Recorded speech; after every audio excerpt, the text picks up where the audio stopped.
file. In this Sept. 5. 2017 file photo, a protester holds a sign at a rally at Metropolitan State University after President Donald Trump's decision to repeal a program protecting young immigrants from deportation in Denver. Colleges and universities nationwide are stepping up efforts to help the students who are often called dreamers, after the Trump administration announced plans last week to end that federal program protecting immigrants brought to the U.S. illegally as children. AP photo, Tatiana Flowers.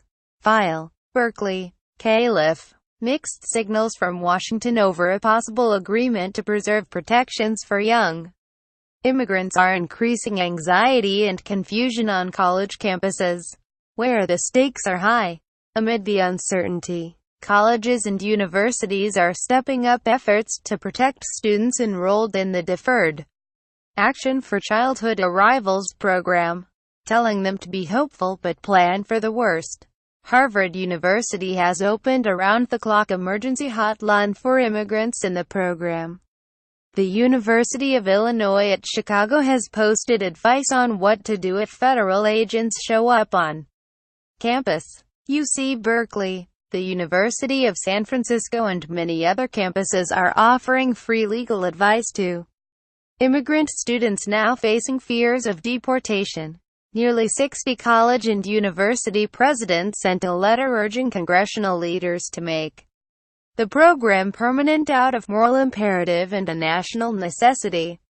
An estimated 350,000 of the country's nearly 800,000 DACA recipients are currently enrolled in school, most at colleges or universities, according to a 46-state survey this year by the advocacy group Center for American Progress. Under the program, they were protected from deportation and allowed to legally work in the United States with 2-year permits. The top congressional Democrats, Sen. Chuck Schumer of New York and Rep. Nancy Pelosi of California, emerged from a White House dinner Wednesday to say they had reached a deal with President Donald Trump to save DACA, but amid backlash from conservative Republicans. Trump said Thursday that they were fairly close, but nothing had been agreed to. It was the latest in a confusing back and forth on the subject that started last week when the Trump administration announced it was rescinding the program, but gave Congress 6 months to come up with a legislative fix. I don't think anybody can put much faith in the statement that there is a deal, because so much can change, said John Trasvina, dean of the University of San Francisco School of Law and an immigration expert who worked in Washington under the Clinton and Obama administrations. I've seen tons of times when people think they have an immigration deal, and then it goes away. Under the Trump administration plan, those already enrolled in DACA remain covered until their 2-year permits expire. If their permits expire before March 5, 2018, they can renew them for another 2 years as long as they apply by October 5. But the program isn't accepting new applications. The University of San Francisco, which has about 80 DACA recipients, is advising students to adhere to that deadline and is raising money to help pay the $495 renewal fee, despite reassurances from schools that they'll be able to continue attending classes. Many students are anxious. They're worried about how they'll pay for school if they can't work. Anna McKeel, a 23-year-old who works full-time to put herself through a University of San Francisco education master's program, says she's been on an emotional roller coaster. She fears being deported to Mexico, the country she left at age 3, and wonders if it's smart to keep investing in school if she can't work afterward. Is this what I should spend my money on? McKeel says about her $8,000 tuition. Everything is up in the air. Trump's DACA announcement on Sept. 5 came after 10 Republican attorneys general threatened to sue in an attempt to halt the program. They were led by Attorney General Ken Paxton in Texas. which has the second highest number of DACA recipients after California.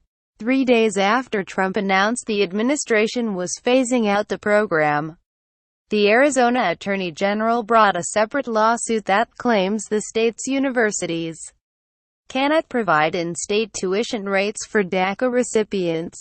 Attorney General Mark Brnovich says the schools are violating Arizona law, which makes it clear in-state tuition is eligible only to those with legal immigration status. The schools are vowing to fight back, and critics of the program were swift to denounce the possibility of a deal in Congress. Numbers USA denounced the prospect of making a deal on border security to provide amnesty for the so-called dreamers to compete and take jobs from Americans and those here legally. Meanwhile, immigrants are fearful of being sent back to countries they don't consider home. Andrea Aguilera, a Dominican University junior in suburban Chicago, worries about being deported and separated from family members, some of whom are citizens. She was illegally brought across the Mexican border at age 4. You never know what can happen under this administration. We do want to feel relief. We've been fighting for something more permanent for a really long time, she said. It seems like it's a game. To political leaders, they don't realize how many people's lives are being affected by this. At UC Berkeley, Burmese-Taiwanese national Amy Lin, a 23-year-old doctoral student in the university's Ethnic Studies department, has set up an emergency phone for DACA students. She fears immigration and customs enforcement officials might come knocking. The university says it doesn't allow ICE agents on campus, but that doesn't mean they won't come in, said Lin, who was brought to the U.S. illegally at age 12. University of California President Janet Napolitano filed a lawsuit last Friday that's one of several high-profile legal challenges to Trump's decision. Napolitano helped create the program in 2012 as Homeland Security Secretary under President Barack Obama. The 10 schools in the UC system have about 4,000 students without legal permission to stay in the U.S. UC schools are among those offering student loans to DACA students, and they've directed campus police not to question or detain individuals based on their immigration status. The University of Illinois at Chicago, which has hundreds of DACA students, has posted online instructions for students and security staff to call campus police immediately if anyone, including federal agents, comes on campus and starts asking questions. We have to follow the law, obviously, said UIC Provost Susan Poser. But we're going to do everything we can to support students. At Agnes Scott College in Decatur, Georgia, President Elizabeth Kiss plans to invite DACA students to her home to meet with an attorney. Georgia bars in-state tuition rates for students without legal immigration status. I have no intention of picking a fight with a Georgia legislature, said Kiss. I also have to keep students safe and support their well-being. _____. Tureen contributed to this report from Chicago.